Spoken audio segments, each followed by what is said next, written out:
45 minutes. That is all it took. At noon, they were drinking my vintage wine, laughing at me. By 1 p.m., they were standing on the side of the highway, screaming, homeless. My son sent me a text. "Mom, leave. My wife's parents want privacy in the beach house. They treated me like a servant. In the home I built with my own money, they thought I was just a weak old woman. They were wrong. They made one fatal mistake. They forgot whose name was on the deed. I didn't pack my bags. I didn't cry. Instead, I walked into town and I sold the house while they were still eating lunch. You need to see the look on their faces when the new owner walked in. This is how I taught my family a lesson. Oh, they will never forget. The phone buzzed in the pocket of my linen dress. Once, short, sharp, like a warning shot fired across the bow of a ship. I did not look at it immediately. I was too busy pretending that I did not exist. The midday sun in the South Carolina low country does not just warm you, it melts you. Is a heavy physical weight that presses down on your shoulders. It burns away everything superfluous. It leaves only the essence, scorching stone, the scent of dry Spanish moss, the deafening electric ring of cicadas that makes your temples throb by evening. But here, on the terrace of Indigo Point, the heat felt different. The air was heavy, yes, but not from the humidity. It was heavy with an icy silence that hung over the dining table like a poisonous fog. I stood at the kitchen island. My back was turned to my guests. I was slicing a watermelon. It was a large, sugar-sweet fruit I had bought from the local farmers that morning. The knife slid into the pink flesh with a soft, wet crunch. Slick, slick. I focused on the sound. I focused on the juice running onto the cutting board. I focused on anything to keep from screaming. This was my kitchen, my sanctuary. I had drafted the blueprint for this room myself 20 years ago. I remembered the smell of the wet concrete when the foundation was poured. I remembered arguing with the contractor about the height of these very countertops. I knew why the window above the sink faced exactly southwest. It was to catch the sunset rays without letting in the brutal midday heat. Every inch of this house was an extension of me, my will, my labor, my money. But today I felt like a ghost haunting my own hallways. A disembodied spirit whose only task was to serve, to clean, and then to disappear behind me. At the large teak table on the terrace sat the masters of life. Under the shade of the pergola, draped in purple wisteria, they held court. My son, Sterling, had his face buried in his plate. He was diligently avoiding my gaze. His shoulders were slumped forward. In that posture, I saw the little boy he used to be. The boy who hid behind my skirt after breaking a neighbor's window. But he was not hiding behind me anymore. He was hiding from me. Opposite him sat Thaddeus and Zenobia Vance, my daughter-in-law's parents. They were eating the red snapper I had prepared. I had woken up at dawn to buy it fresh from the docks. I had seasoned it with herbs from my own garden, yet they ate with expressions that suggested they were doing the fish a favor. Thaddeus grunted. He did not look up from his phone. He chewed loudly. Disrespectfully, Zenobia was a heavy-set woman. She was dripping in massive gold jewelry that clanked every time she moved her hand. It looked ridiculous against the backdrop of a casual beach lunch. She dabbed her lips with a napkin. Then she pushed her plate away with a sigh of disdain. "The fish is a little dry," she announced. She addressed no one in particular. She addressed the air. "Remember that restaurant in Savannah, Thaddeus? The snapper was much more tender there."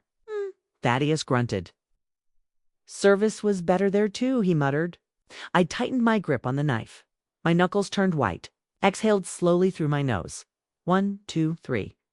Anger is a bad advisor. That is what I told myself. Anger is an emotion. And emotions destroy structure. As an architect, I knew that. If a foundation cracks, you cannot just plaster over it. But right now, I had to save face for the sake of my son. For the sake of the fragile peace, I thought. I was obligated to maintain, but the loudest voice belonged to Caris, my daughter-in-law. She sat at the head of the table. My table. She was pouring ice-cold wine into glasses. She wore a light white dress that cost more than my first car. It accentuated her deep, glowing skin perfectly, but it did nothing to hide the predatory expression on her face. She surveyed the terrace like a general inspecting conquered territory. "Mom, Dad, you have no idea what plans we have," she chirped. Her voice grated on my ears like metal scraping against glass. Sterling and I decided, this wall here is completely unnecessary. She pointed a manicured finger at the load-bearing wall of the living room. "We are going to tear it down, put in floor-to-ceiling glass. It's panoramic views." I froze. The platter of watermelon grew heavy in my hands. Inside, somewhere near my solar plexus, a cold lump formed. They were discussing the destruction of my labor. Right in front of me, as if I were not there. As if I were part of the decor. It's an outdated piece of furniture soon to be hauled to the dump. "And this garden," she continued, waving her wineglass carelessly toward my rose bushes. I had nurtured those roses for years. I selected varieties resistant to the salt air. I watered them by hand. "Too old-fashioned," she sneered. "All these bushes and flower beds. We need minimalism. Concrete, glass, manicured lawn. Right, Sterling?" Sterling flinched. He nodded hurriedly, stuffing a piece of bread into his mouth to avoid speaking. "Yes, babe. Whatever you say, whatever you say." The motto of his life. The epitaph of his spine, Miss Ulalia. Caris's voice cracked like a whip. She did not turn her head. She did not look at me. She just snapped her fingers in the air. Snap, snap. "We are out of wine. Bring another bottle from the fridge and more ice. This ice has melted." Frances exchanged glances. I saw a slight, barely noticeable smirk on Zenobia's face. In their world, there were only two types of people: those who are served and those who serve. To them, I was not the owner of a villa worth millions. I was a squatter. A poor relative allowed to stay out of charity in exchange for kitchen duties. I walked to the table. I placed the watermelon down. My movements were calm to calm. "I will bring it right out," I said quietly. My voice was steady. No tremor. I took the empty bottle and retreated into the cool darkness of the house. I leaned my forehead against the cool wall of the hallway. My heart was pounding so hard it echoed in my ears. Thump, thump, thump. "Endure it, Ulalia," I whispered to the empty corridor. "They are leaving in a week. You've survived the recession. You've survived divorce. You can survive this rudeness." But the air in the house felt suffocating. I needed to leave, needed to break out of this circle of humiliation. I grabbed my bag. I did not even change my shoes. "I need to go to the market," I called out as I walked past the terrace. "We are out of fresh figs." "Oh, go ahead," Caris tossed out carelessly. She was already turning back to her parents. "And to pick up some of those large olives. Don't get the cheap ones like last time." I walked out the gate. The sun hit my eyes, blinding me for a moment, but I welcomed the pain. It felt real. I walked down the winding street toward the ocean, past the live oaks draped in moss, standing like ancient sentinels. The sound of the surf grew louder. It drowned out the voices in my head. Here, among ordinary people, I usually felt alive. The market was buzzing. Vendors were calling out, smelled of dill, of smoked mullet, of salt water and life. I stopped at a stall with a familiar vendor. I began to pick out figs, dark, purple, with skins cracking from ripeness. I was choosing the best fruit, out of habit, still caring for those I left back at the villa, still trying to be the good mother, the good hostess. And then, in the pocket of my linen sundress, the phone vibrated again.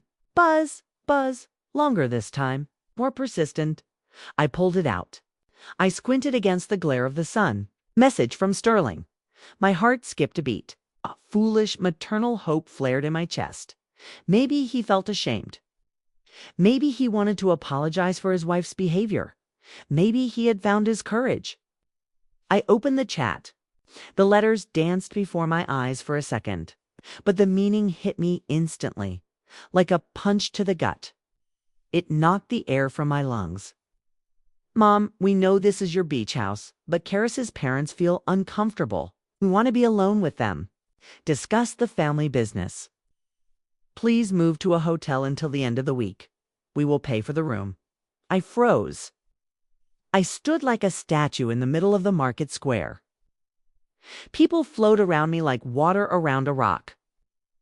Someone bumped my shoulder. They muttered an apology. I did not hear them. The world around me had gone on mute. Your beach house. That is what he called my home, my sanctuary. Uncomfortable in my own house. Move to a hotel. We will pay for the room. I reread the message. Once, twice, and then a strange thing happened. The tears that had been rising to my throat for the last 2 hours vanished. They evaporated like a drop of water on a hot iron, hissing into nothingness. Instead of resentment, instead of the bitterness of an abandoned mother, something else arrived, a cold, crystal-clear understanding.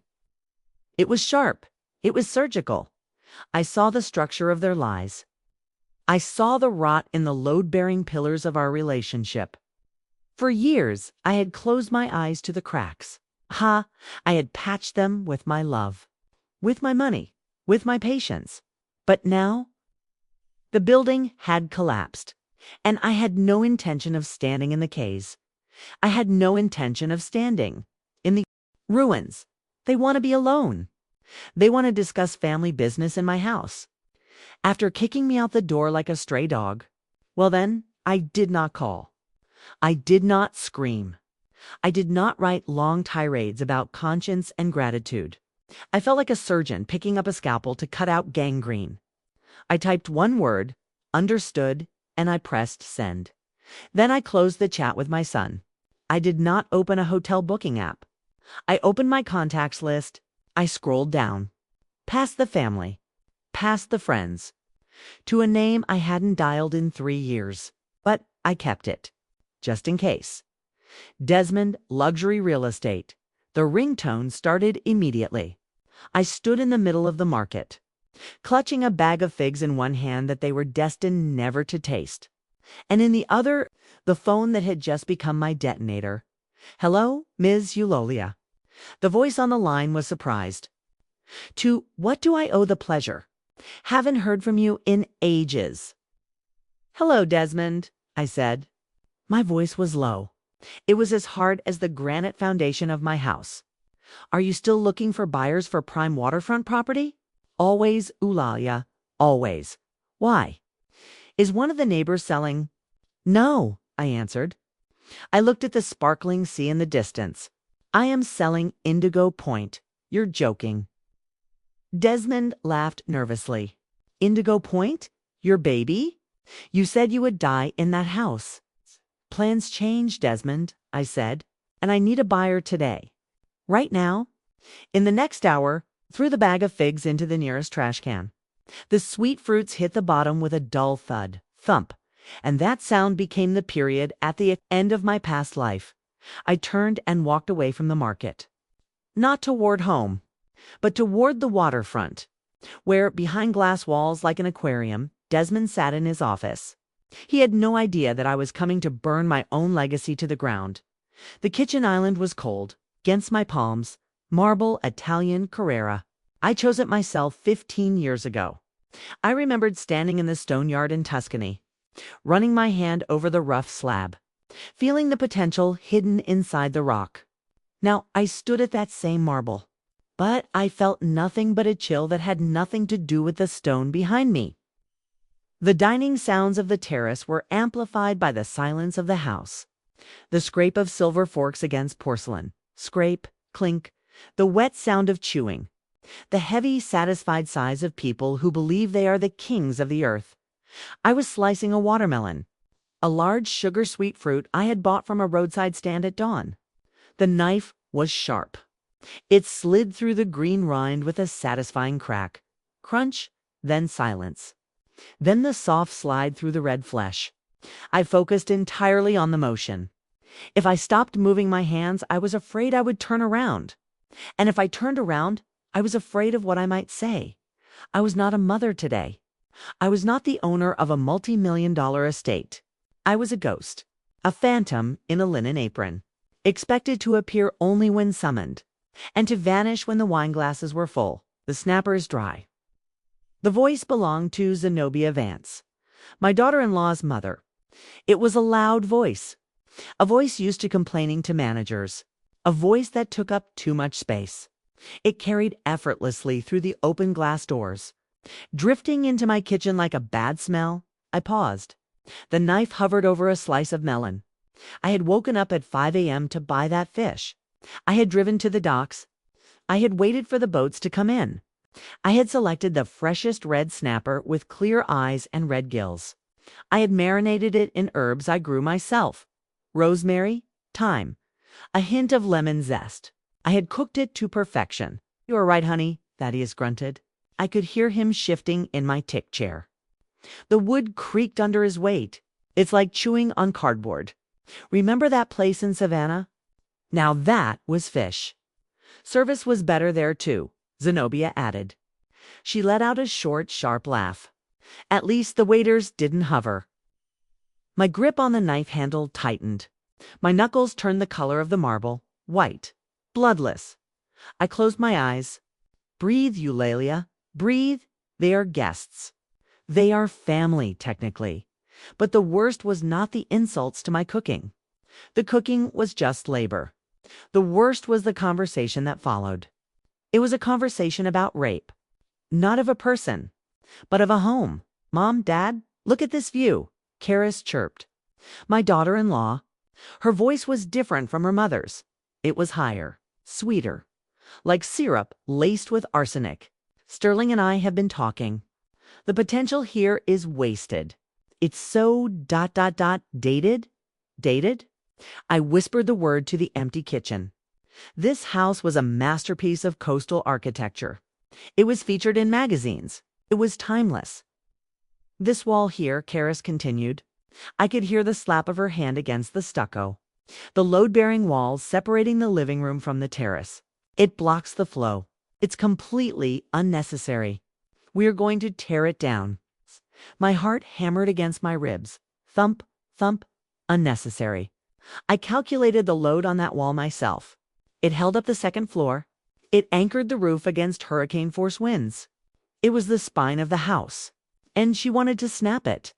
Because she wanted flow. "Tear it down," Thaddeus agreed. His mouth sounded full. "Open it up. Put in flutucelin glass. Modernize it. Get rid of this ... What is this stucco?" "Looks like a peasant's hut." "On the garden," Caris went on. She was on a roll now. She was rewriting the reality of my world.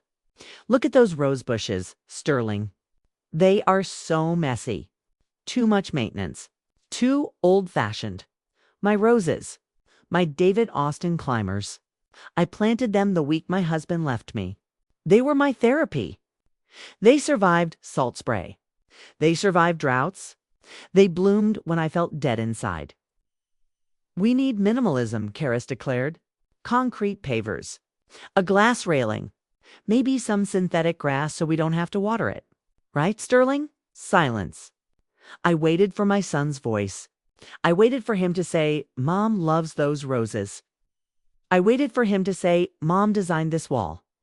I waited for him to be the man I raised. "Yes, babe," Sterling mumbled. I could hear the fear in his voice, the desire to please, the absolute lack of a spine. "Whatever you think is best. Concrete sounds ... clean." I opened my eyes. I looked at the watermelon. It was bleeding red juice onto the board, a clean, jagged cut. My son had just agreed to pave over my soul with synthetic grass. "Miss Eulalia." The call came sharp, imperious. It was not Mom. It was not even Eulalia. It was Miss Eulalia. It's the way one addresses a governess. Or a maid who has lingered too long in the room. Caris did not turn around. I could see her through the open doors. She sat at the head of the table, my seat. She was wearing a white dress that barely covered her. She held her wine glass in the air. She shook it. The ice cubes rattled clink clink. An empty sound. We are out of wine, she announced to the air. Bring another bottle. From the fridge, not the pantry. It needs to be cold. And more ice. This ice has melted. It's watering down the Pinot. The Vances stopped eating. They looked at each other. Zenobia smirked. A small, tight curling of the lips. She adjusted a massive gold bracelet on her wrist. She looked at me through the glass. Her eyes were not hostile. They were worse. They were indifferent. To her, I was an NPC, a non-player character in the video game of her life. I existed solely to refill the inventory. So Ulalia, Zenobia drawled. She picked up a fork and pointed it at me. You do everything yourself. No staff, no help. I walked to the doorway. I held the platter of watermelon like a shield. I manage, I said softly. I enjoy taking care of my home. Zenobia laughed. It was a wet, throaty sound. Sterling says you just have nothing to do in retirement. So you fuss around. We have a housekeeper back in Atlanta. 2, actually. I couldn't imagine peeling my own shrimp. It ruins the manicure. She held up her hand. Her nails were long, painted a violent shade of crimson. They looked like claws, Sterling says. I looked at my son. He was studying a piece of bread on his plate. He was tearing it into tiny, doughy balls. He was shrinking into himself, trying to become invisible. But he could not hide from me. Sterling says a lot of things, I said. My voice was calm, deadly calm, the kind of calm that comes before a hurricane. I'll get the wine. I placed the watermelon on the table. Caris did not say thank you. She reached for a slice immediately. Juice dripped down her chin. She wiped it away with the back of her hand. Like a child.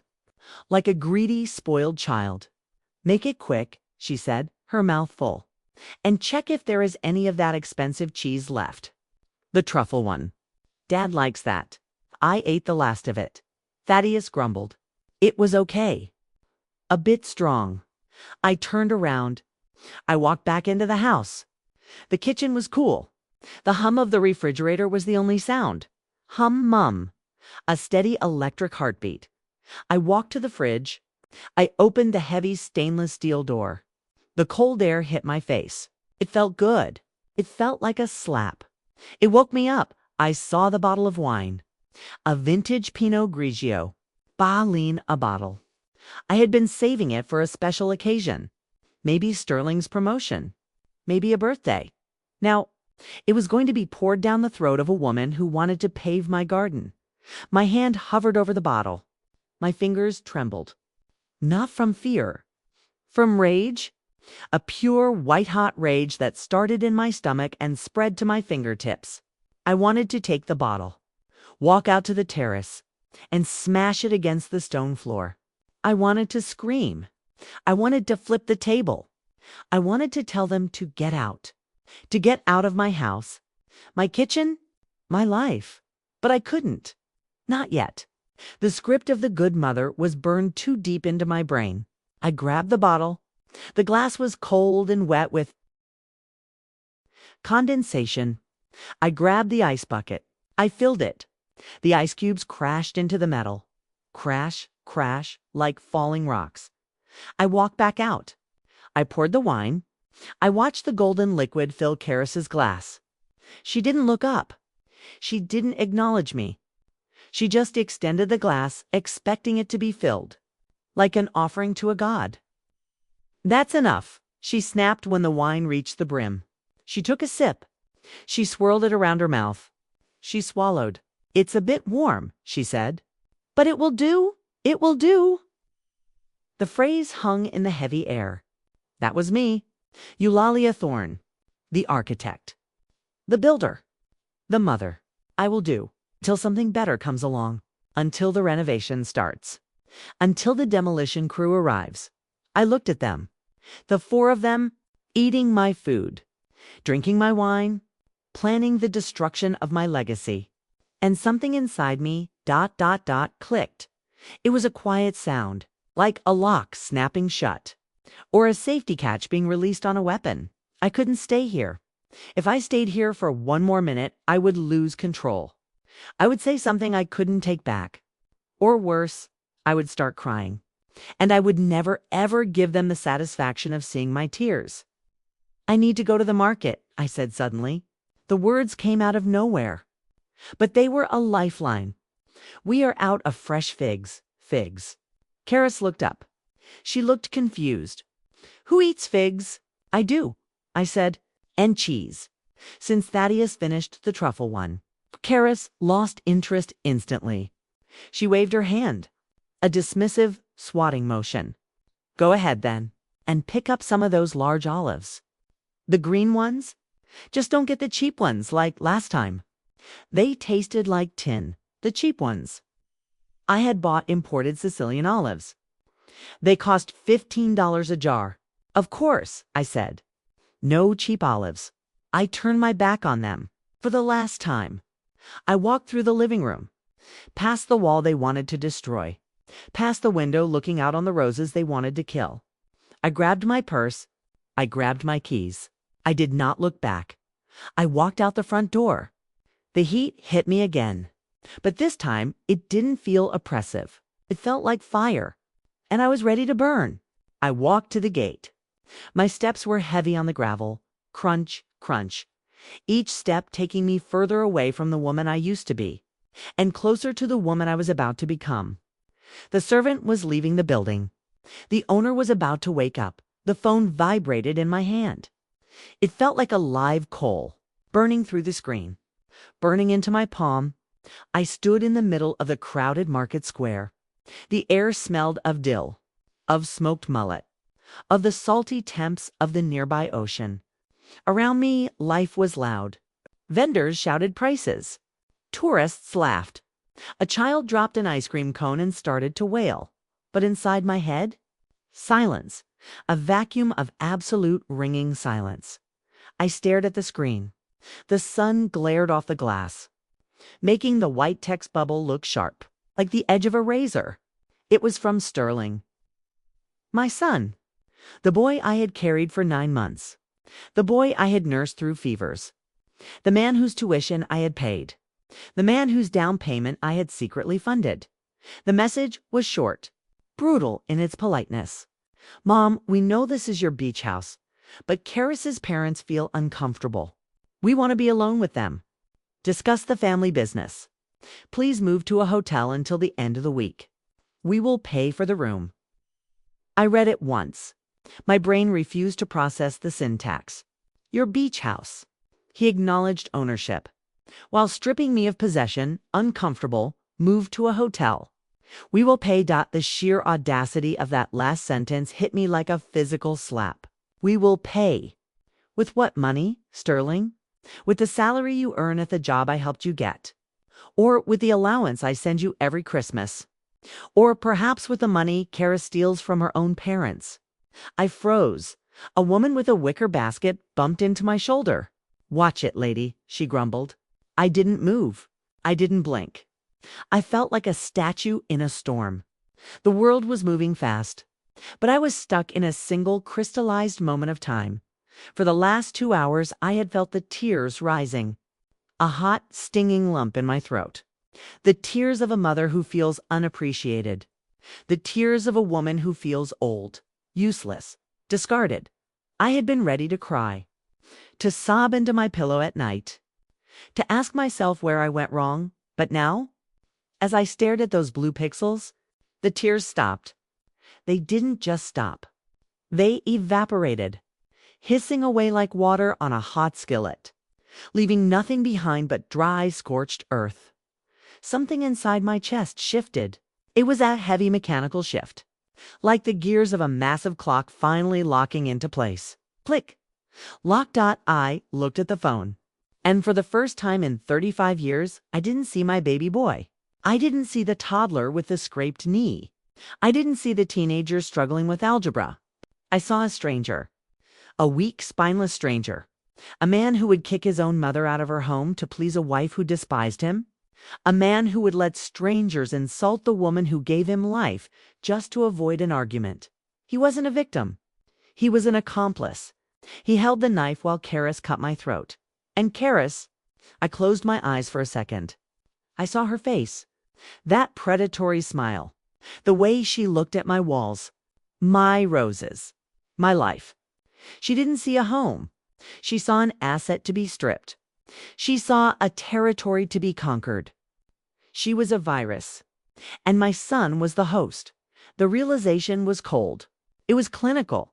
It was surgical. I am an architect. I understand structures. I understand load-bearing capacities. And I understand rot. I had spent years plastering over the cracks in my family, painting over the mold, propping up the sagging beams with my own strength, with my money, with my silence. Just keep the peace, Ulalia, I used to tell myself. They are young. They are stressed. They need help. All eyes. The foundation was rotten. The termites had eaten through the core. And there comes a point where you stop repairing. And you start demolishing. The sadness vanished, replaced by a cold, hard clarity. I felt my spine straighten. I felt my chin lift. The fatigue that had plagued me all morning disappeared. I felt energized. The kind of terrifying energy a soldier feels before a battle. The kind of focus a demolition expert feels before pressing the button. They wanted to be alone. They wanted to discuss family business in my house. After kicking me to the curb, fine. I would give them exactly what they wanted.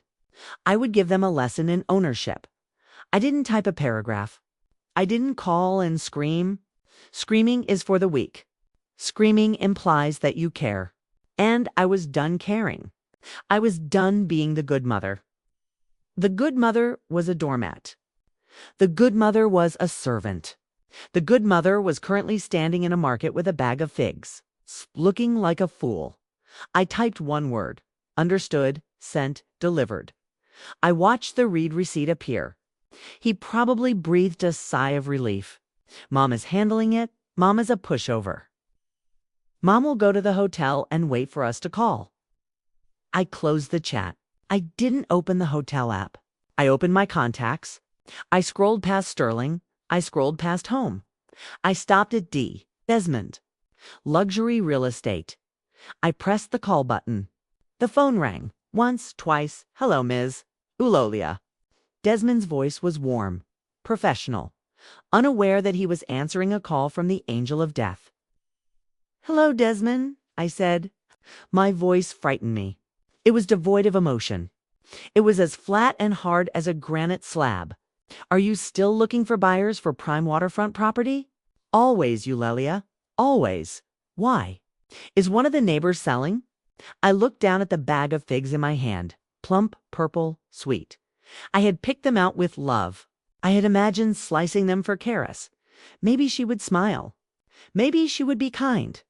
I walked over to a metal trash can. It was overflowing with fish wrappings and soda cans. I lifted the bag of expensive fruit. And I dropped it. Thud, the sound was final. It was the sound of a door slamming shut forever. No, Desmond, I said into the phone. I turned my back on the market. I turned my back on the grocery list. I turned my back on 35 years of maternal sacrifice. I am selling Indigo Point. You're joking. Desmond chuckled nervously. Indigo Point? Your baby. You told me you would haunt that house after you died? Plans change, I said. I began to walk. My stride was long, purposeful. I wasn't walking home. I was walking toward the waterfront offices. And I need a buyer today. Right now. In the next hour. Today. Desmond's voice rose an octave. Ulalia, be serious. The market, ... paperwork, ... inspections, ... My documents are in order. I cut them off. The title is clean. No liens. I am the sole owner. I don't need negotiations. I need a shark, Desmond. I need a person with cash who wants a house right now. Someone who doesn't ask questions. Someone who is ready to pay for immediate possession. I walked past a shop window. I caught my reflection. I looked tired. My hair was windblown. My dress was simple linen. But my eyes were burning. Behind the dark sunglasses, my eyes were cold, hard flint. "Did something happen?" Desmond asked. His voice dropped. He sensed the shift. He sensed the danger. "A new life has begun," I replied, "and there is no room in it for old walls. Do you have such a client?" I pressed him. I needed a weapon, and Desmond was going to give it to me. He hesitated. I could hear him chewing his lip, typing on a keyboard. Click, dash, clack, dash, click. "There is one," he said slowly. Titus. Titus, the Titan Banks, a developer from Atlanta. Crazy money. Temper like a powder keg. He's been eyeing your lot for a long time. Says the view is worth $1 million. He's in town right now, looking for something turnkey. To move in tomorrow. But he's a handful, Ulalia. He's difficult. I don't care about his character, I said. I care about his cash. Call him Ulalia. Call him Desmond. Tell him the owner is ready to show the house in an hour. And warn him. The condition of sale is immediate vacating of the premises by the ... temporary tenants. I stumbled on the word temporary tenants. That's what they were now. Not family, not guests, trespassers, squatters, waiting to be evicted. Desmond didn't ask any more questions. He knew better. "I'm dialing," he said. I hung up. I stood on the sidewalk. The ocean breeze whipped my skirt around my legs. I took a deep breath. The air tasted of salt and freedom and vengeance. I looked up toward the hill where my house stood. I couldn't see it from here, but I knew they were there, sitting on my terrace, drinking my wine, laughing about the old miser they had sent away. They thought they had one. They thought they held the power. They had no idea. The storm wasn't coming from the ocean. The storm was walking toward the real estate office in sensible sandals, and it was about to tear their world apart. The glass door of the real estate office slid open. Hiss, the sound was like an airlock ceiling on a spaceship. Stepping inside, the humid, suffocating heat of the street vanished instantly. It was replaced by the aggressive chill of industrial air conditioning. The office smelled of roasted coffee beans, of leather polish, of expensive cologne. It smelled like money, cold, impersonal, efficient. Money. Desmond sat behind a desk that looked more like the control panel of a starship than a piece of furniture. It was glass, chrome, intimidating. He was a heavy-set man, with a sly squint that had assessed property values for 30 years, and a graying goatee that he stroked when he was thinking, which was always. He jumped up as soon as I crossed the threshold. His chair squeaked in protest. Ulalia. He came around the desk. He had known me for a long time. He remembered how I fought the zoning board for every foot of land for Indigo Point. He remembered how I clawed out the permits for utilities when everyone said it was impossible. He knew the value of my word. And he knew the steel in my spine. But today, he stopped halfway. He swept his gaze over me. He was reading the confusion. My simple linen sundress. My wind-blown hair. The lack of makeup. It clashed violently with the granite determination in my eyes. He looked at my hands. They were empty. No bag of figs. No purse full of treats for grandchildren. Just clenched fists. "Are you serious?" he asked. His voice was hushed, as if speaking too loudly would shatter the reality. "The point, your baby. Ulalia, you told me they would carry you out of there in a box." I walked past him. I sat in the leather client chair opposite his desk. The leather was cool, slippery. I wasted no time on pleasantries. "I need an urgent showing, Desmond." I leaned forward. "Not just a showing. I need a deal today." Desmond slowly sank back into his chair. He interlaced his thick fingers over his stomach. His eyes narrowed. The shock was fading, replaced by the professional instinct. The shark was smelling blood in the water. "Today is a flexible concept in real estate. Ulalia," he said. His voice took on a soothing, patronizing tone. Usually today means this month. You know, the market, documents, inspections, negotiations, banks don't move that fast. My documents are in order, I said. I spoke dryly, chopping my sentences like wood. The title is clean. No liens. I am the sole owner. I don't need negotiations, Desmond. I don't need a bank approval process that takes weeks. I need a person with cash. I need a shark who wants this house right now. Someone ready to pay for immediate possession. Someone who will take the keys and walk in the door before sunset. Desmond squinted. He studied my face. He was looking for traces of hysteria, for madness, for despair. Usually, when a woman sells her dream house in an hour, it is because of a tragedy. But he saw only cold calculation. Did something happen? He asked cautiously. A new life has begun, I replied. I looked at the abstract painting on his wall. It looked like an explosion. Fitting.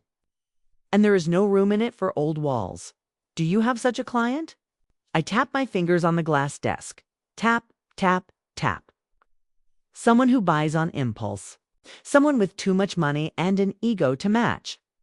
Desmond chewed his lip. He looked at his computer screen, then back at me. Then he abruptly reached for his keyboard. Clack, clack, clack, clack. There is one, he muttered. Titus. Titus, the Titan Banks, a developer from Atlanta. Tell me about him, I commanded. Crazy money, Desmond said. New money. Loud money. He has a temper like a powder keg. He's been eyeing your lot for a long time. He says the view is worth $1 million alone. He's in town right now, looking for something turnkey. He wants to move in tomorrow and live. But he's a handful, Ulalia. He is difficult. He is rude. He eats realtors for breakfast. If I don't care about his character, I cut him off. As long as his cash is green and his wire transfers are instant, call him. Desmond hesitated. Ulalia, if he buys it, he might change things. He has terrible taste. Call him, I repeated. My voice left no room for argument. Tell him the owner is ready to show the house in an hour. And warn him. The condition of sale is immediate vacating of the premises by the ... temporary tenants. Desmond raised his eyebrows. Temporary tenants. He knew my son was visiting. He put the pieces together. A flicker of understanding crossed his face, and then a flicker of respect. He didn't ask questions. He dialed a number. He put it on speaker. Ring. Ring. The sound echoed in the silent office. Banks here. The voice that burst from the speaker was deep, gravelly. It sounded like rocks tumbling down a mountainside. It was a voice that demanded attention. Hello, Mr. Banks. It's Desmond. Desmond's posture straightened. Even over the phone, Titus Banks commanded submission. Remember that house on the point? The one with the terraces? The architect's place. Titus grunted. The one she said she'd never sell. Did she die? No, Desmond said, glancing at me. She is sitting right here, and she is ready to sell today. Today. There was a pause. I could hear the sound of a lighter clicking on the other end. Click. Then the intake of breath. What's the catch? Is it sinking? Termites. Perfect condition, Desmond said. But she wants a quick close. Immediate possession price. Titus asked. One word. Like a bullet. Desmond looked at me questioningly. I reached for a notepad on his desk. I picked up a heavy silver pen. I wrote a number. It was a high number. A number that would ensure a comfortable old age anywhere in the world. Rome, Paris, Tokyo. A number that meant freedom. I slid the paper across the glass. Slide. Desmond looked at it. He blinked. Then he chuckled approvingly. He voiced the sum into the phone. Silence. Long, heavy silence. I held my breath. Had I pushed too hard? Had greed ruined my escape plan? Then a coarse, rumbling laugh came from the speaker. Ha! She's got guts. That's a go-to hell price. Titus laughed again. If it's everything you described, I'll take it. Sight unseen. Desmond's jaw dropped. sight unseen. Mr. Banks, surely you want a tour? I know the land, Titus barked. I know the value. And I like a woman who knows what she wants. We are rolling out. Be at the gates in 40 minutes. I'll have my bankers prep the wire. Desmond hung up. He looked at the phone as if it were a magical artifact. He bit, he whispered. He actually bit. Now, I said. I was already standing up. Let's sign a preliminary letter of intent, so I don't change my mind when emotions cool down, and so he doesn't change his mind when he meets my family. Desmond pulled a standard form from a drawer. Eulalia, about the tenants. Your family. Does Titus need to bring security? I thought about Caris, about her arrogance, about Thaddeus and his bluster. Titus is the security, I said. Warn him that there might be authorized persons on the property, people who believe they have a right to be there. Tell him I need him to play a role. A role. Tell him he is not just a buyer, I said, looking at my reflection in the glass wall. Tell him he is the new owner who tolerates no objections. Tell him I need a monster. And he sounds like he fits the part perfectly. Desmond grinned, a wicked conspiratorial grin. Oh, he will love that. Kicking out squatters. That is Titus's favorite sport. I picked up the pen again.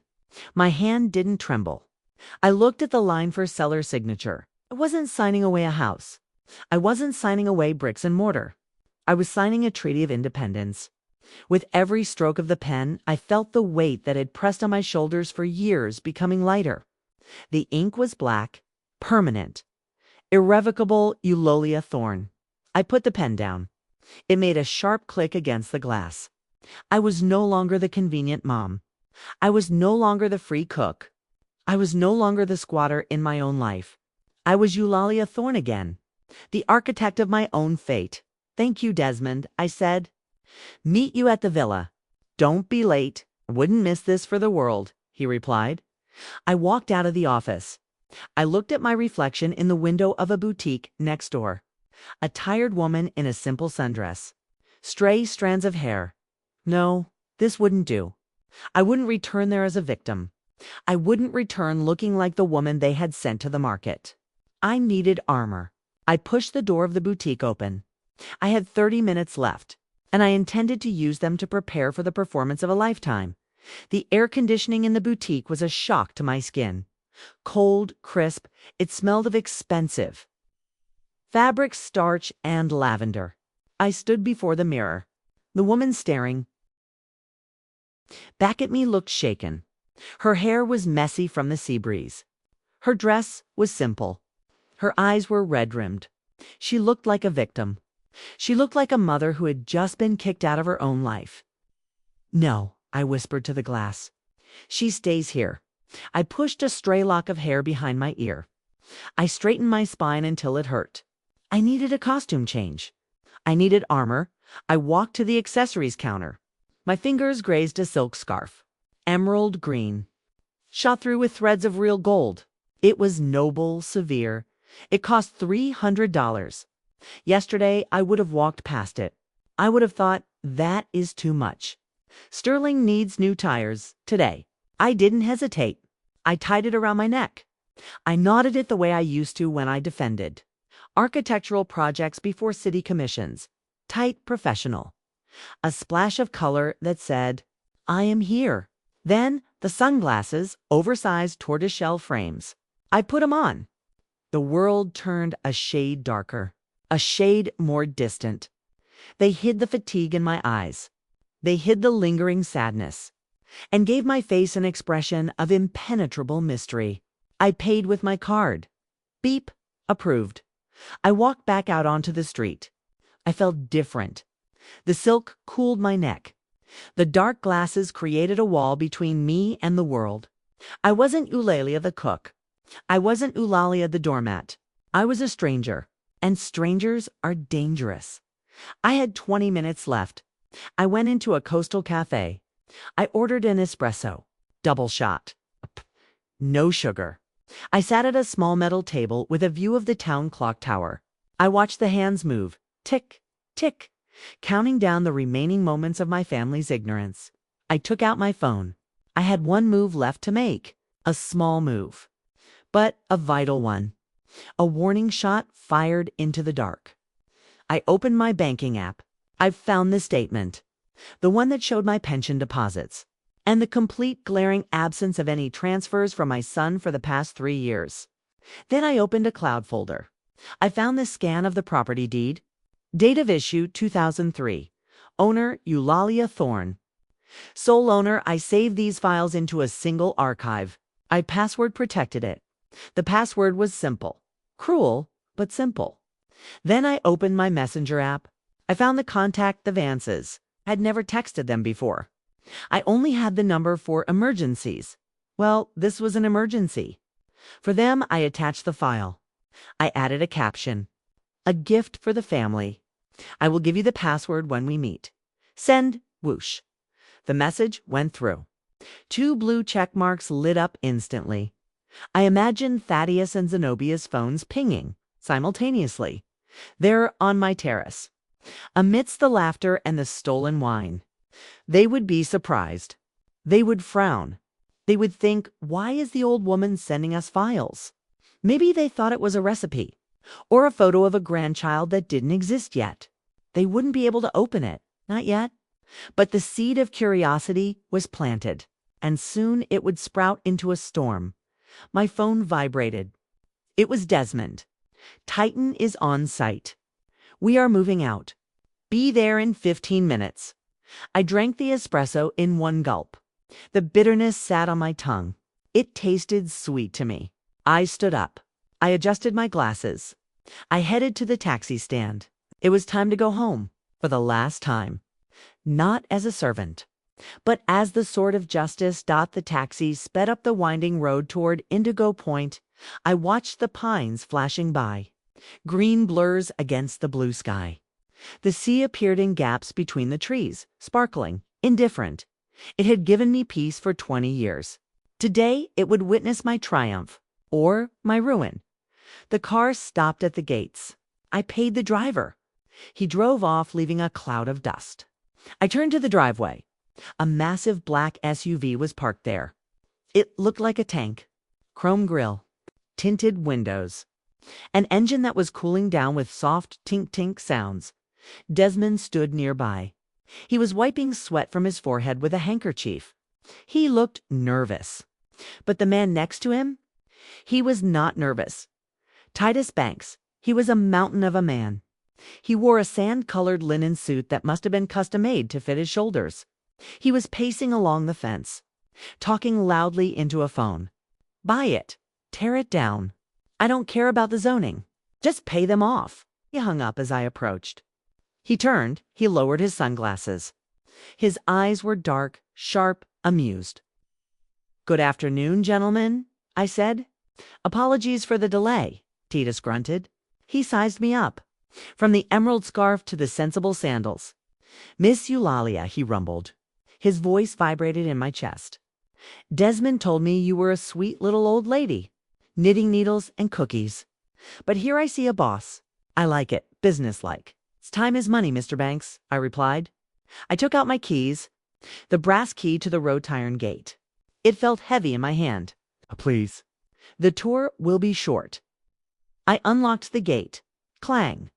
The sound was loud in the quiet afternoon. We entered the courtyard. The smell of jasmine hit us, sweet and cloying.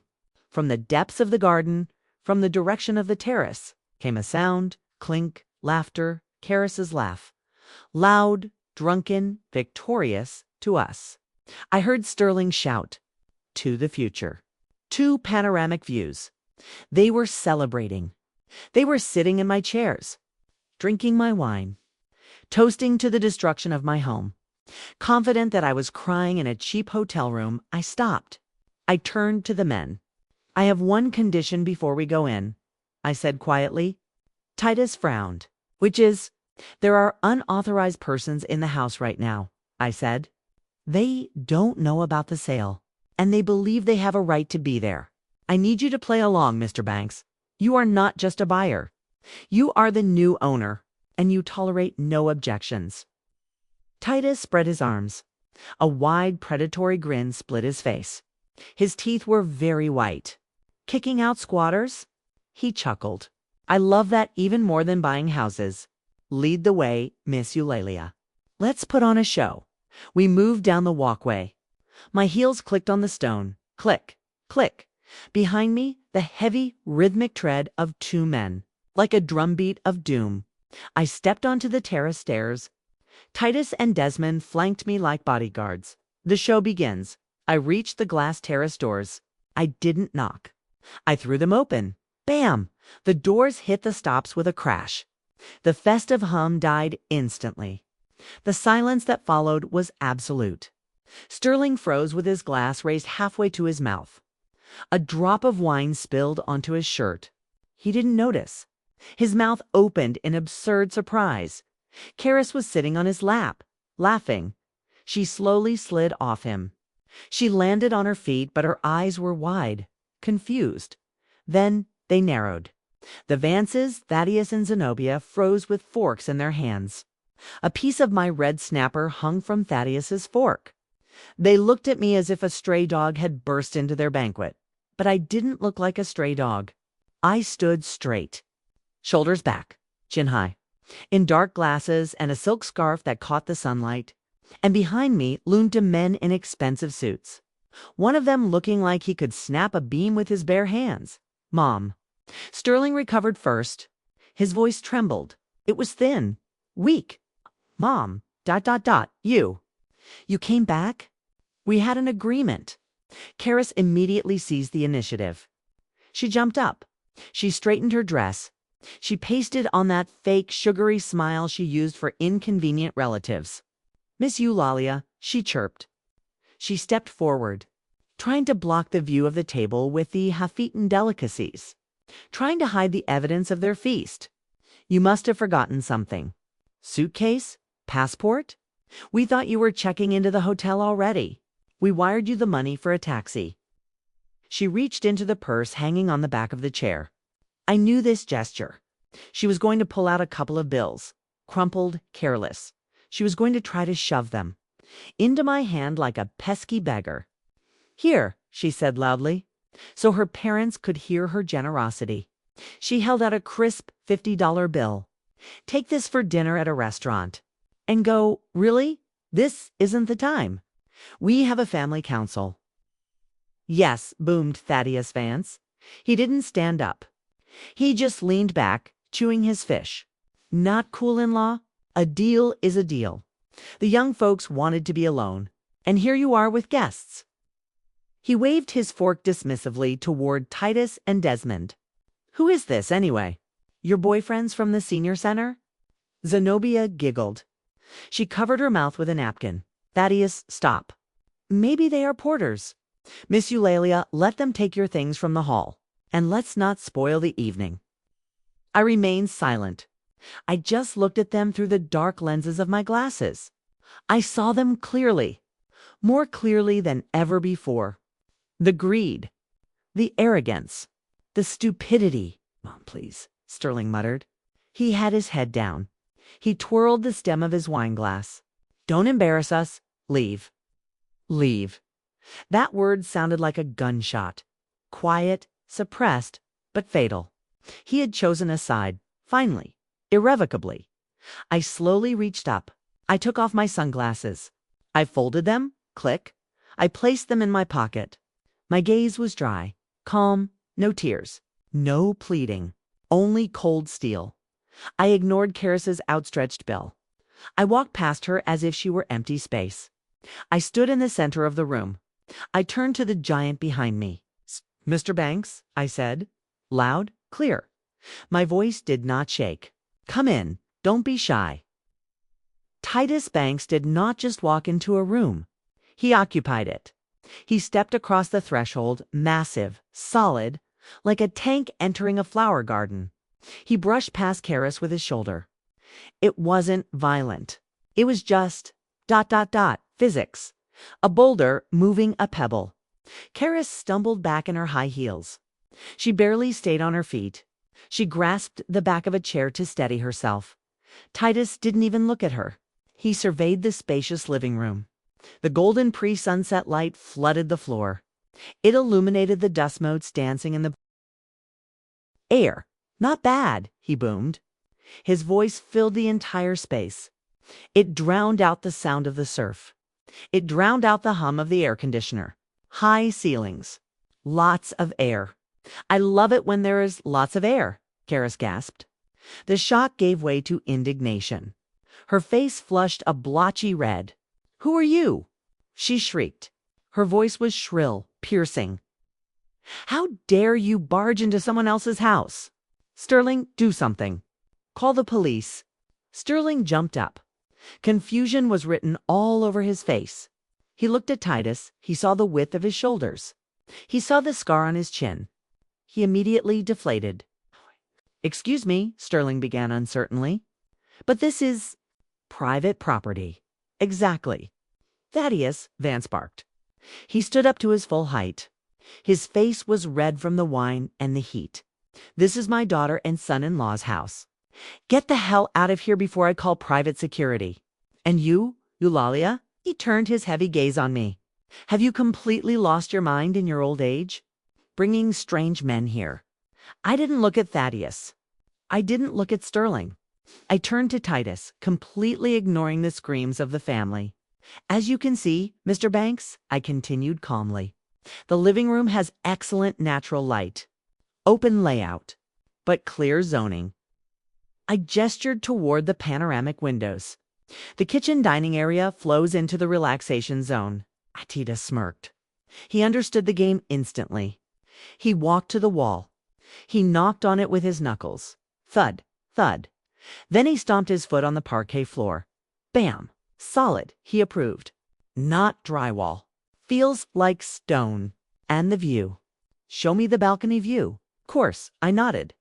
Right this way. We moved toward the balcony exit, walking straight through the group of stunned relatives. Caris grabbed my elbow again. Harder this time. Her fingers dug into my skin. Her long nails scratched my forearm. What are you doing?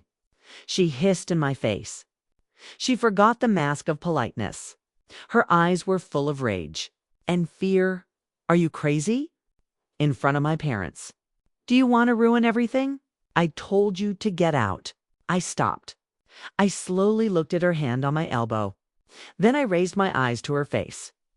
Get your hands off me, I said quietly, but with such cold intonation that Caris jerked her hand back, as if she had touched a hot stove. And don't interrupt the showing. Showing. Zenobia blinked. She looked confused. What's showing? I turned to her, then to Thaddeus, then to Sterling, and finally I looked at Titus again. Mr. Banks, I said loudly, so everyone could hear. How do you like the house? I'll take it, Titus answered briefly. He shoved his hands into his trouser pockets. He rocked back on his heels. Location is prime. House is solid. We discussed the price. I will transfer the money right now. If the keys are on the table in an hour. Silence. It hung in the room, thick, suffocating. You could cut it with a knife. What do you mean? ... Take it, whispered Caris. Her face began to lose color, turning gray under the layer of expensive foundation. I smiled. It wasn't a kind, motherly smile. It was the smile of a chess player delivering checkmate. That means, dear daughter-in-law, I pronounced, enunciating every word, that this house is sold, and as you can see, the current residents. I waved my hand at them, a dismissive sweeping gesture. Are temporary squatters, and they will vacate the premises within 45 minutes. You can't. Caris screeched. She looked back at her parents, seeking support. Mom, Dad, she's delirious. She has dementia. She thinks she is selling our house. Thaddeus Vance frowned. His thick eyebrows met at the bridge of his nose. He looked at me, then at his daughter, then at Sterling, who had turned whiter than chalk. Caris, he said in a heavy voice. What is she talking about? Why does she call this house hers? Caris panicked. Her eyes darted around the room. Dad, don't listen to her. She is just ... She is just listed as a nominal owner for taxes. You know how it is. We pay the mortgage. We put millions into this. This is our house. Nominal, Titus asked with a sneer. He stepped closer to Caris, looming over her. Lady, I saw the documents half an hour ago. It's there in black and white. Ulalia Thorne, sole owner, no liens, no mortgages, no shared ownership, clean as a baby's tear. Caris opened her mouth to object, but no sound came out. She frantically searched for a new lie. But the web she had been weaving for years began to tear under the weight of the truth. Titus checked his heavy gold watch. And by the way, he added, his voice was casual, cruel. I heard you mentioning renovations earlier. Something about tearing down walls and getting rid of the roses. Caris blinked. Tears were gathering in her eyes. Yes, ... Good, Titus laughed. It was a harsh sound, because my demolition crew is on standby. They arrive at dawn. I'm gutting the whole place. Everything goes. The walls, the garden, every trace of whoever lived here before. I like a clean slate. He looked at the table, at the half-a-ton fish, at the wine bottles. 45 minutes, he said. The clock is ticking. Anything left inside after that time belongs to the demolition crew, including your purses. Panic. It finally set in. Pure, unadulterated panic.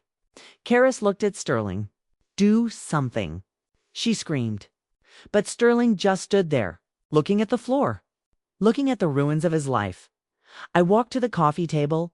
It was made of reclaimed driftwood, solid, heavy. An ice bucket stood on it. Condensation dripped down the silver sides, drip, drip, creating a small puddle on the wood. Next to it lay my folder, the black leather folder I had brought from Desmond's office. I opened it, snap. The sound of the magnetic clasp releasing was quiet, but in the silence of the room it sounded like a pistol hammer being cocked. I took out the original property deed.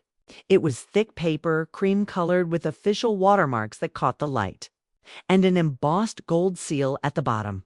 I placed it right under Thaddeus Vance's nose, right next to his plate of cold fish. Read it, Thaddeus, I said. My voice was low. You are a man of the old school. You are a builder. You trust documents more than words. Read it. Thaddeus slowly lowered his gaze. He looked at the paper as if it were a bomb. His hands were large, working hands, calloused from years of laying brick and pouring concrete. They trembled slightly as he reached out. He picked up the deed. The paper rustled, crinkle. He put on the reading glasses hanging on a chain around his thick neck. He read. His eyes moved left to right, then back again. He blinked. Thorne, he read aloud. His voice was gravelly. Basis, land purchase agreement from 2001. Certificate of occupancy for residential home from 2005. He lowered the paper. He took off his glasses. He looked at the document. Then he looked at his daughter. The room temperature seemed to drop 10 degrees. Despite the afternoon sun blazing through the windows, it became very cold, Caris. Thaddeus's voice was quiet, but that made it terrifying. It was the rumble of a volcano before the eruption. You told us that you and Sterling bought this house 3 years ago. Caris stepped back. Her heels clicked nervously on the floor. Click-clack. Dad, You said you took out a huge loan, Thaddeus continued. He stood up, slowly, like a bear rising from hibernation. You cried, Caris. You sat in my kitchen in Atlanta and you cried. You said the interest rates were killing you. You asked for help with a down payment. Dad, listen. Caris held up her hands. Palms out. A gesture of surrender. Or defense. We sent you money every month, Thaddeus said. His voice began to gain strength, like an avalanche gathering speed. $5,000. Every single month, for 3 years. To pay off the mortgage, stood silently, arms crossed. I didn't need to add anything. The truth was doing its own work. It was eating through their lies like acid. Where is the mortgage, Caris? Thaddeus roared. He slammed his palm on the table. Bam! The silverware jumped. The glasses rattled. Where is the loan? If the house was built 20 years ago, and if it belongs to his mother? He pointed a shaking finger at me. Where is the bank, Caris? I looked at Sterling. He had covered his face with his hands. He was rocking slightly on his heels. Mom, I said quietly. Tell them. There is no mortgage, I said. I looked straight into Zenobia's eyes. She was clutching her pearl necklace as if trying to strangle herself. I built this house with my own money. Cash, I never asked you for a penny. I never received $1 from you. The silence exploded. Thaddeus Vance slowly turned purple. The color rose from his neck to his face. Like mercury in a thermometer predicting a disaster, he shifted his gaze from the document to his daughter, and then to his son-in-law. $5,000, he wheezed. He was doing the math. 12 months a year, 3 years. That is $180,000. He said the number slowly, separating every syllable. 180,000. He looked at Caris. Where's that money, Caris? Caris was cornered. She looked at the exit. Blocked by Titus, she looked at her husband. Useless. She tried to counterattack. It was her usual tactic. The best defense is offense. Dad, you don't understand. She screamed. Her voice broke into a squeal. The house needed investments. Renovations. We did renovations. Look around you.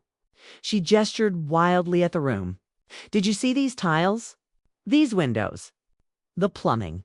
All this costs money. We made it livable. I couldn't hold back. A chuckle escaped my lips. It was a short, dry sound, like a twig snapping. Renovations, I repeated. I walked to the wall she wanted to demolish. I ran my palm over the textured plaster. It was rough. Cool. Caris, this plaster was applied in 2010. Hand-finished. Italian style. It is in perfect condition because I take care of it. I pointed to the floor. The floor tiles. Vintage 2008 collection. Discontinued in 2012. I installed the windows 5 years ago. Before your marriage, looked at Thaddeus. Mr. Vance, look at the grout. Look at the wear patterns. There were no renovations here. Not a single nail was driven with your money. Not a single can of paint was bought. You're lying? Shrieked Caris. She pointed a finger at me. Her manicure was perfect. Paid for, no doubt, with Thaddeus's pension. You're just an old miser. You don't know what things cost. Silence. Thaddeus roared. He reached out and grabbed the chandelier above the table to steady himself. The crystals tinkled ting-ting. Don't you dare insult the woman in whose house you live, and lie to our faces.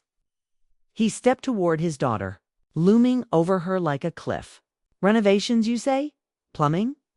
I am a builder, Caris. I've been building houses for 40 years.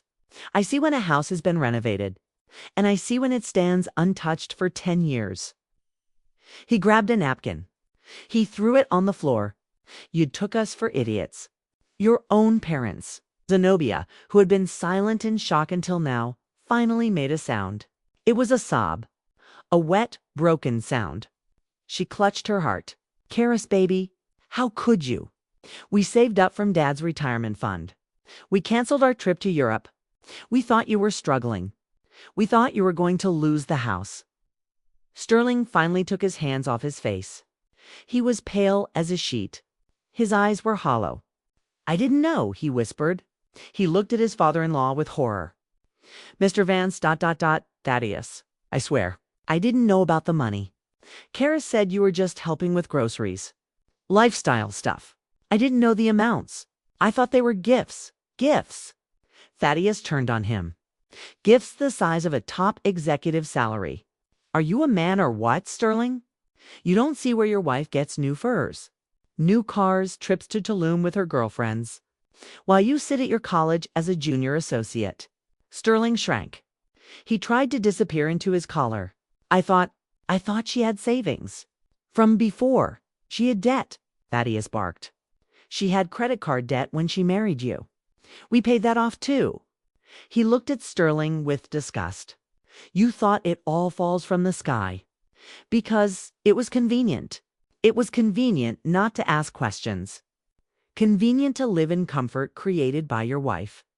And not think about where the funds came from. Sterling looked at me. His eyes were pleading, begging for me to intervene. To say, it's okay, son.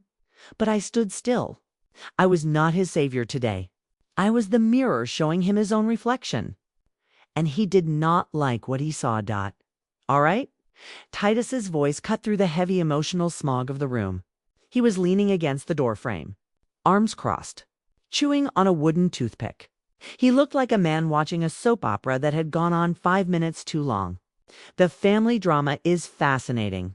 Really top-tier entertainment. But for me, time is money. He checked his watch again.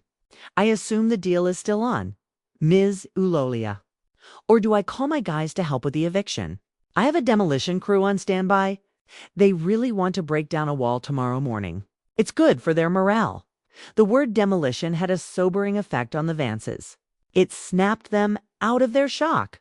They suddenly realized the physical reality of their situation. They were in a stranger's house. A house that had just been sold to a man who looked like he wrestled alligators for fun. And the new owner was getting impatient. Demolition. Zenobia repeated. She looked at Titus with horror. Tomorrow? But where will we go? Our flight isn't for 3 days. Not my problem, ma'am, Titus said. He spread his hands. The Hyatt downtown is nice. Deluxe suites. Ocean view. Everything you like. Do you need me to call a cab? Thaddeus Vance heavily sat down at the table. All his arrogance vanished. All his haughtiness evaporated like steam. Before us sat a tired, deceived old man. A man who had just realized he had raised a monster and funded her destruction. Ulalia, he said. He addressed me by name, for the first time with respect. Not disdain. Forgive us. We ... We were misled. We thought, you thought I was a poor relative living off your successful daughter. I finished for him. My voice was harsh. I wasn't ready for apologies. Not yet. You thought you were feeding me? Not me providing you shelter. You allowed yourselves to humiliate me in my own home because you believe one thing. He who pays the piper calls the tune. But you weren't paying me, Thaddeus. You were paying for lies. Thaddeus nodded. He acknowledged every word.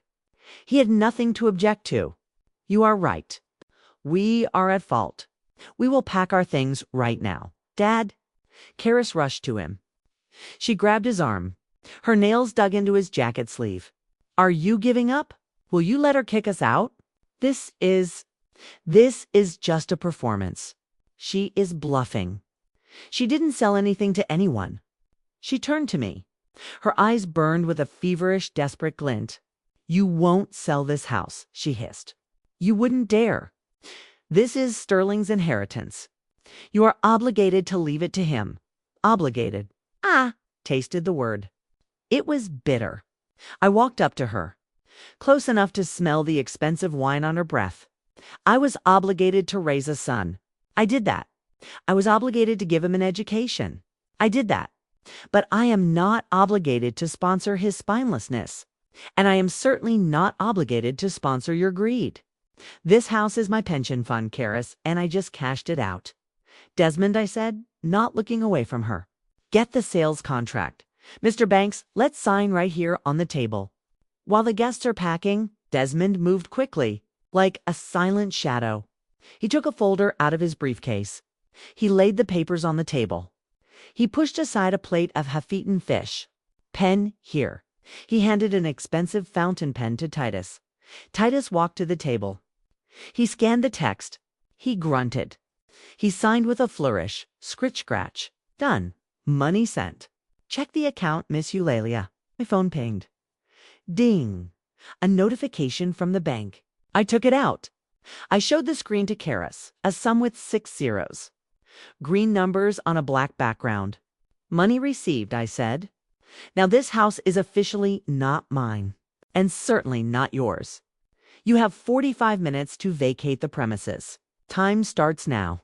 Caris stood staring at the phone screen. She looked like she was hypnotized. Her world was collapsing. Not just a house by the sea.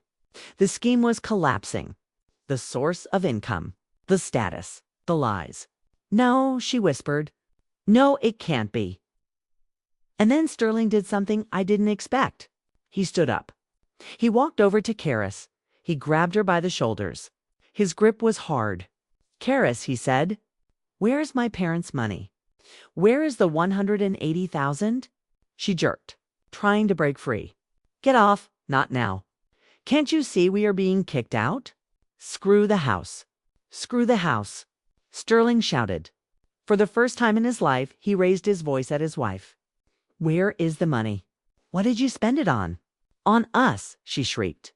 "On your car. On your clothes. So you wouldn't look like a bum next to my friends? So we could live like people." "My car is financed," yelled Sterling. "I pay for it from my paycheck. You said you only chipped in for the down payment." "And the rest," Thaddeus interjected. "Clothes? Your endless personal growth retreats in Dubai." "Yes, yes." Caris broke into hysterics. Mascara smeared over her face, making her look like a tragic clown. "I wanted to live beautifully, and you are misers. You have millions in your accounts, but you begrudge your only daughter." "You are a thief," said Thaddeus, heavy as a verdict. "You stole from your parents. You lied to your husband. You humiliated his mother." He turned to Sterling. "Pack your bags, son. Are you coming to the hotel with us? We have a lot to discuss." Sterling nodded. He looked broken, but in his eyes something new appeared. Clarity. But Caris wasn't going to give up. She saw she was losing control. Over everyone. Over her parents. Over her husband.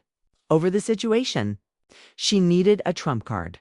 The last, most powerful trump card that beats any hand. She straightened up. She wiped the tears with the back of her hand. She looked at us all with the triumphant smile of a madwoman. "You can't kick me out," she said, quietly, but distinctly. "And you, Sterling, aren't going anywhere. And you, Dad, won't leave me." "Why is that?" asked Titus. He crossed his arms over his chest. He clearly enjoyed this theater. Caris placed a hand on her flat stomach. A protective gesture. A holy gesture. "Because I'm pregnant," she shouted. "You're going to have a grandson. An heir. You won't throw a pregnant woman onto the street, Eulalia. You're going to be a grandmother. You wouldn't dare." Silence hung in the room again. Absolute heavy. Sterling froze. His mouth opened. Hope flared in his eyes. Hope that everything could still be fixed. That there was something worth enduring for. "Pregnant?" He whispered. "Caris, is it true?" Zenobia gasped. She pressed her hands to her chest. Thaddeus froze. His anger stumbled against the eternal value of continuing the bloodline. A grandson is sacred. A grandson could redeem sins. I looked at Caris at her pose, at her eyes darting across our faces, assessing the effect. And I knew. I just knew. I slowly exhaled. I looked straight into Caris's triumphant eyes. "Pregnant?" Sterling took an uncertain step toward her. "Why didn't you say anything?" "I wanted to make it a surprise," sobbed Caris, switching instantly to fragile mother-to-be mode. "I was saving this news for a special moment. And you caused me such stress. It's harmful for the baby." Zenobia had already rushed to her daughter, forgetting the stolen millions. The grandmother instinct proved stronger than logic. "Oh, baby. You shouldn't be upset." Thaddeus stood frowning, confused. He was a man of tradition. He didn't know what to do. Titus shifted from foot to foot. "All right, the soap opera continues," he grumbled. "But I have a schedule. What are we deciding?" Everyone looked at me. Caris with defiance. Sterling with pleading. The Vances with expectation. They expected me to surrender. They expected the word grandmother to melt my heart. But I wasn't looking at them. I was looking at the table. There, among the remains of the luxurious lunch, stood an empty bottle. Vintage brut and a second one, half empty. And next to Caris's plate was a glass. At the bottom, remnants of golden liquid still splashed. I slowly walked to the table. I grabbed the bottle by the neck. The glass was warm. "Strange, Caris," I pronounced. My voice sounded like the strike of a gong. "Very strange." "What is strange?" She snapped. But panic flashed in her eyes. Strange diet for a pregnant woman. I lifted the bottle higher, demonstrating the label. Brut Imperial. 12% alcohol content. You drank almost the entire bottle during lunch. I poured for you twice myself, and you demanded more. Sterling looked at the bottle in my hand, then at his wife's empty glass, then at her face. "You were drinking," he said hollowly. "I saw it. You drank 3 glasses, Caris." "You're lying. I just took a sip." She shouted. Retreating. "1 sip for the mood. Doctors allow it. Doctors allow getting drunk until you have red spots on your neck. Ask Thaddeus." He walked up to his daughter. He grabbed her chin. He forced her to look at him. "Breathe on me, Caris. Breathe." Caris jerked. She broke away. And with that movement, she gave herself away completely. The smell of alcohol in the hot room was distinct, pungent, undeniable. "You're not pregnant?" said Thaddeus with disgust. He wiped his hand on his trousers, as if he had touched something filthy. "You are just a lying wretch, willing to speculate even on an unborn child to save your own skin." "It was a mistake." Caris sobbed. Falling onto the chair, "I thought I was pregnant. I felt it." "Enough." Thaddeus cut her off. He turned to Sterling. "Son, listen to me carefully. I am a tough man, but fair. This woman is sick with greed and lies. She stole from us. She humiliated your mother. She invented a child to manipulate us. If you leave with her now, if you forgive this, you are dead to me." Sterling stood as if stunned. He looked at his wife, who had turned into a pathetic, hysterical creature. He looked at me, calm, straight. He looked at his father-in-law, offering him a choice between honor and the abyss. "Sterling," wailed Caris, reaching her hands out to him, "don't listen to them. I love you. We'll manage. They just want to separate us." "Separate?" Zenobia asked quietly. She walked up to her. She took his hand. "Sterling, honey, listen to me. I am a mother, and it hurts me to say this about my own daughter, but she will destroy you. She already started. Run, son. Divorce her." Sterling looked at his mother-in-law. In her eyes was sincere pain and fear for him. His last defense crumbled. He slowly freed his hand from Caris's grip. "I'm filing for divorce," he said. His voice was quiet, but firm. For the first time in many years, the silence in the living room was magnificent. It felt heavy, golden, like honey being poured into a jar. My house had returned to me. The walls seemed to breathe a sigh of relief. The air conditioner hummed a steady, soothing rhythm. Titus Banks stood by the window. He was holding a glass of fresh champagne. The bubbles rose in a straight line, catching the last rays of the setting sun. But then, in this cathedral of peace, a sharp, persistent sound rang out. Buzz, buzz. It was my phone, left on the driftwood coffee table. It vibrated against the polished wood, like a living creature demanding attention, like a beetle trapped in a jar.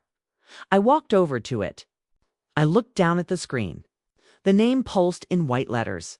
Sterling. The name evoked a complex cocktail of feelings. Habitual maternal anxiety, a dull ache of disappointment, and a new cold detachment. Like looking at an old photograph of someone you used to know. Titus walked over. He looked at the phone, then at me. He swirled his champagne. "Going to answer?" he asked. His voice was low, amused. "Or let him suffer?" I reached out. My hand hovered over the screen. "Let him suffer," I whispered.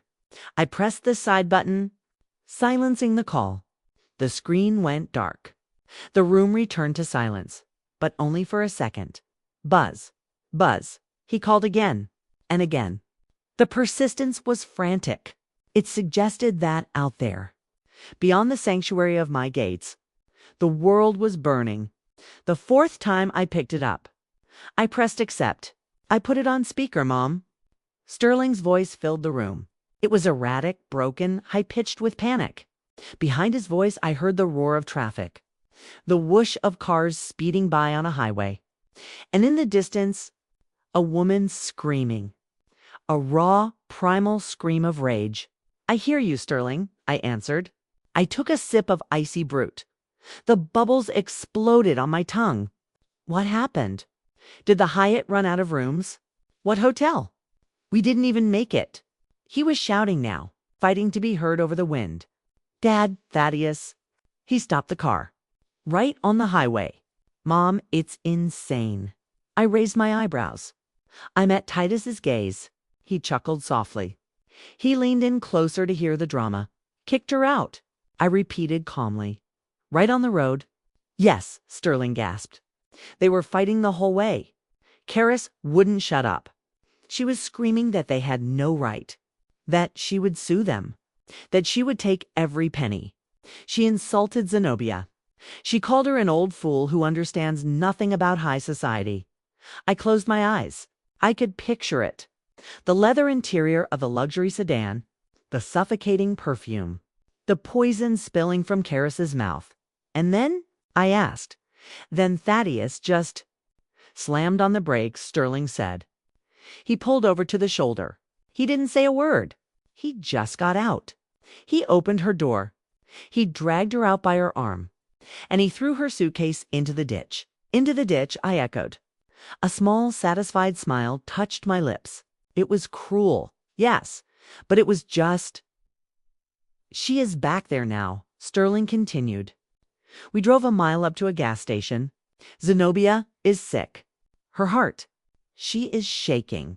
But Caris, Mom, she is on the side of the interstate. She is throwing rocks at passing cars. She is cursing at the sky.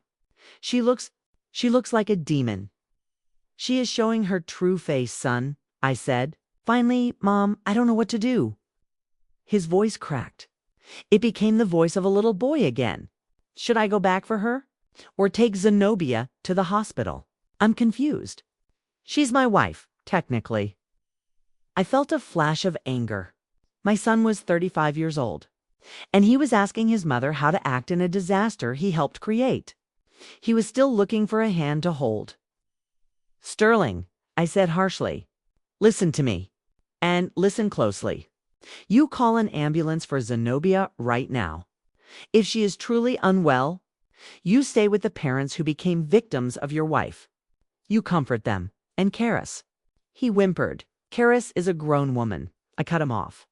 She has a phone. She has legs. And she has money. The very money she stole from her parents. She can call a taxi. She can walk. I don't care. But you go back for her now, Sterling, I said, leaning into the phone. If you turn that car around, you become an accomplice.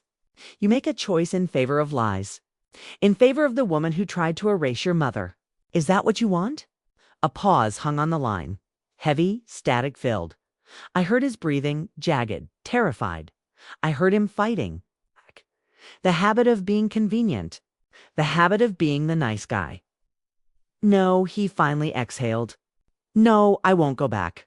I'm going with the Vances. We are going to the police station after the hospital. Thaddeus wants to file a fraud report. Right decision, I said. My shoulders relaxed. Hang in there, son. It is going to be a long night. Mom, what about you? His voice trembled again. Can I come to you later? When it's all over. I have nowhere to go. The apartment in the city. Turns out it's a rental, too. Caris lied about owning it. I'm homeless, Mom. I looked around my living room, at the empty chairs, at the floor where the sun was now just a memory, at Titus, who was examining a painting on the wall. My house was clean. It was my sanctuary, and I wasn't ready to let the chaos back in. Not even the chaos named Sterling. No, Sterling, I said gently. But firmly, you can't come to me. Why? He sounded shocked. But you didn't sell the house. I know you didn't. You're there. I am here, I agreed. But my house is currently under quarantine. From stupidity. From weakness. From other people's problems. But Mom ... You're 35, Sterling, I said. Get a room at a hotel. Use your credit card. Figure out your life yourself. Without Mom's advice, without Mom's soup, and without Mom's roof over your head. I paused, letting the words sink in. Only then will you become a man. Right now, you are just a passenger in your own life. Mom, you're abandoning me, he whispered. He sounded broken. I am letting you go, I corrected him. Those are different things. Call me in a month, when you have a divorce decree in hand, and a plan for how to live on. Goodbye for now. Didn't wait for an answer. I pressed the red button. Beep. The call ended. My hand with the phone dropped to my side. Inside, I felt empty, hollowed out. But it was a clean, ringing emptiness. Like a freshly scrubbed floor, Titus slowly clapped his hands. Clap, clap, clap. Bravo, he said. There was no irony in his voice, only respect. That was stronger than selling the house. Refusing your own son when he is on his knees? That takes nerves of steel, Ulalia. That takes love, I objected. I looked at the dark screen of the phone. Sometimes love isn't letting them lean on you. It's letting them fall, so they can learn how to stand up. If I hand him a crutch now, he will stay lame for life. Wise? Titus nodded. He raised his glass.